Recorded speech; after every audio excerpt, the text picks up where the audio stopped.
I think that one of the biggest things that, people struggle with is they look at the Old Testament and they say, here's a God who is mean and nasty and angry and cruel and, orders massacres and so on and so forth, right?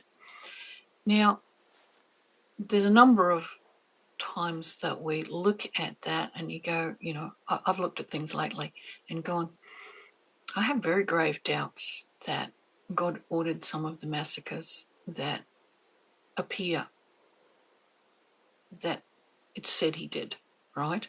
That's number one. But number two, there are times when he does. And they seem to follow two mainstreams, right? There's one thing that God will not tolerate, and that is somebody conspiring to destroy another person's relationship with him, right? It's the conspiracy. And so when you look back to Adam and Eve, there's redemption for Adam and Eve because they didn't wake up in the morning and go, well, we're going to disobey God today. We're going to conspire against him. We're going to be disloyal. We're going to do all of these things that, no, they fell into a trap. And so when God curses the serpent, it's because this is knowing the conspiracy was there. Yeah. There's no redemption for the angels. And there's no redemption for the angels because the conspiracy is there and they know God. They are face to face with God. All right? We are not in that position. And, I think the most wonderful thing is that God knows the difference between stupidity and disobedience. Yeah. He knows the difference between, oh my goodness, look, yeah, you fell into that one, didn't you? Right? And outright defiance. And so he does stand in harm's way for us to a huge degree, but not totally, right? Because if he did so totally, we would never get out of all of the sin structures that we're part of, all of the things that we do wrong. Our sanctification wouldn't be there. Our redemption would be, yes, our salvation is not in question, but our sanctification is. And God wants us to look at all of the things that are constantly disbarring us from him. And one of the big things, of course, is always going to be a covenant with the enemy. We talked about the covenant with Sheol, the covenant with death, right? Now, most people today do not have the foggiest notion how to make a covenant with anybody. No. Right? We just don't know how to do it, right? It's gone from our knowledge, right? And we've also lost the fact that there's more than one covenant, right? So that understanding that covenants, they survive. They survive the death of the people who took them out. That's the issue, right? So they follow family lines, right? You look at that story at the beginning of Exodus where it says there arose a Pharaoh who knew not Joseph. Now, know is a covenant word. And what it meant is there arose a Pharaoh who did not have a covenant with Joseph. In other words, there was a dynastic change. The family that, for generations had held the covenant with Israel because one Pharaoh took it out, no longer had to do so because there was dynastic change. Wow. Right?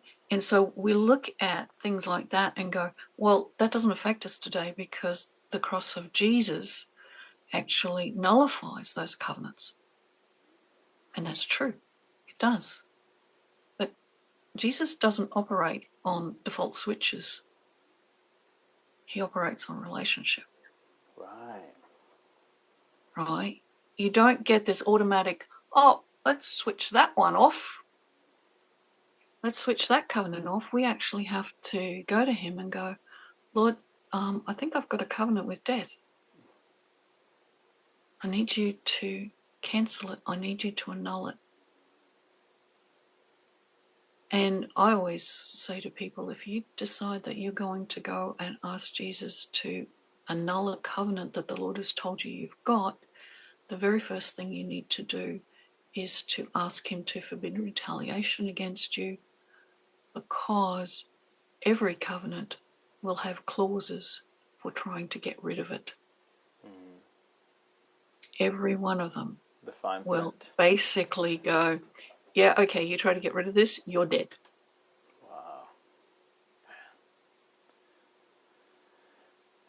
It's the legality of all these things, isn't it? It's like people. I'm blessed because obviously you know my mum. She's taught me a little bit about this stuff. But like you said, a covenant is almost like the way we think about it now is almost like signing terms and conditions.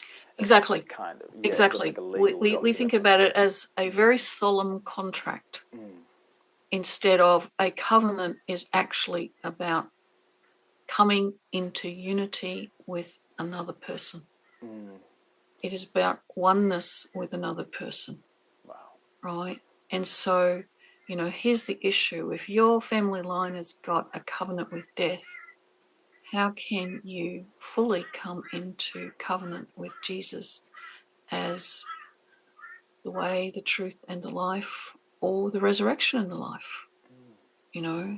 It's all very well to say choose life, right? But inside us, when we've got this covenant, right, that we didn't take out, No.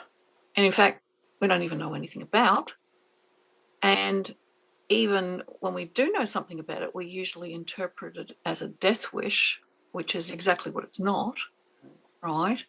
It's exactly the opposite of a death wish. It's the whole idea of going, well, actually, what our family at some stage in its history decided was God is not the most powerful being in the universe. Death is. And we want to survive. So, okay, here's a great plan. We will get a covenant with death to give us survival, right? We want to be able to survive, right? And so we're going to bargain with death to give us survival. Wow. So. And the bargain is always your inheritance. Oh, right. And yeah, if you're going to inherit the kingdom of heaven, and now you're not. Now you're not. That's a big one. That's a big one. Really, really big one. And also, what came to me when you were saying that was, if you're making a covenant with death, you use the word survive, because it can't give you life. You've been given life beforehand, and yeah, you're living, but you're just going to continue surviving. It's not like you're actually getting life. Yep. And that's all you get. You get survival. You do not get an inheritance, and that, is not just a spiritual inheritance, that's also a physical inheritance. And you find people, who make a lot of money during their lifetime, but they never have anything to hand on to their children. Wow. There you go. That is one of the symptoms of a covenant with death. Wow. And somehow it's all drained away. Wow. Yeah, because it's part of the terms and conditions, like you said. Yeah, exactly. Wow. You get survival, and that's all you get from generation to generation, survival. So somewhere along the line, people decided that, okay, God's not the most powerful being in the universe, and then they also decided, hey, we don't want to die, so we want to make a deal with death so we don't die. And then, so we don't die. Yeah. Yep. Eventually they will, yeah? Like they of course, will, yeah. You can't avoid that. Yeah. But yeah. For some reason they think they can just live forever, or what? I think it's, when you look at the primary verse on covenant with death, which is Isaiah 28, 15 and 17, it's basically talking about the people of Jerusalem. It's in the time of the Assyrian invasion, and they are so afraid of the Assyrians that they've basically gone, what we want is survival. right? We want to be able to get out of nobody is, gone up against the Assyrians and been able to survive, right? They've been taken off in the cruelest fashion, right? And so this is what they've done. And Isaiah is challenging that. And he's basically saying, look, God can break this covenant with death, and he will show you that he has broken this covenant with death. He will make a sign that is, what I call an unnatural, natural thing, right? Yeah. So something that happens in the physical world that is so different. You just go, that can't happen, right? And so the examples that Isaiah gives is, well, he'll make the sun to stand still, as he did at the Valley of Gibeon, or he'll make an inland tsunami, as he did when David was facing the Philistines at the Valley of Rephaim, right? So these are all things that are just, so unnatural. You just go, I don't even know how that can possibly happen.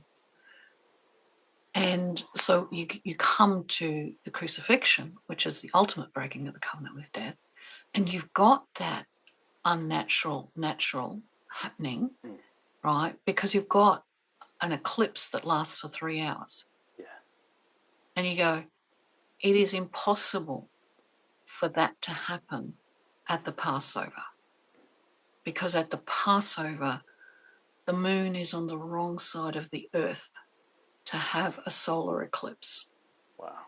And besides that, a solar eclipse only, genuinely lasts for a few minutes, Yeah. totality. And here you've described something that happens for hours. So whatever happened, right, it's God actually going, yep, okay, I promised you that I would do something unnatural in the natural, and here's the evidence of it.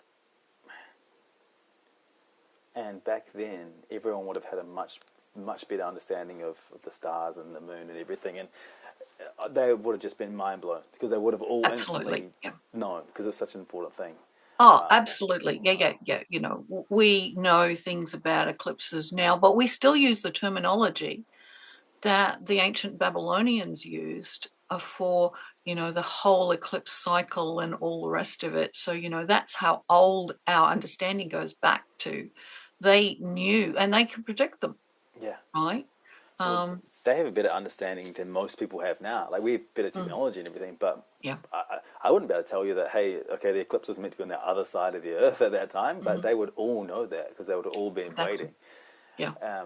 Because those times in the year are really important, those equinoxes and things. Man, yes. So just say for someone maybe who's listening in, they're not sure if they've made a covenant with death, or how does one, it feels like maybe that could be possibly easier than we think to do that. Is that? I don't think that people today do it unless you're into witchcraft and you Okay. actually, might know a few things that, Be quite deliberate. because that Right. knowledge tends to have been preserved in witchcraft and stuff like that. But most people are not going to have a clue, and they're not going to do it because they actually don't have the knowledge of how to do it, right? They're going to have inherited it. Gotcha. Right. And so they're looking for those symptoms of inheritance that go, okay, no, our family has never got anything other than survival. Right. Right. That's a pretty And clear in a sign. day-to-day reality, inheritance, what are you talking about? Right. Everything seems to just drain away from me. Right. So you're looking for all of those kind of things that show evidence that I'm getting nothing, and you will feel it in yourself. Okay. I'm big on feelings, Yeah. because feelings often tell you, what your spiritual state is, and when you sort of go, look, I do nothing in life except survive. And when I look at my family line, well, actually, no, they haven't done much other than survive. Right? So you actually go, okay, this is the covenant with death, and it is operating in our family line, and I need to do something about it. and always go, okay, before you do anything about a covenant with death, and before you even ask for that forbidding of retaliation from God, then you've got to do something about your false refuges. Yeah.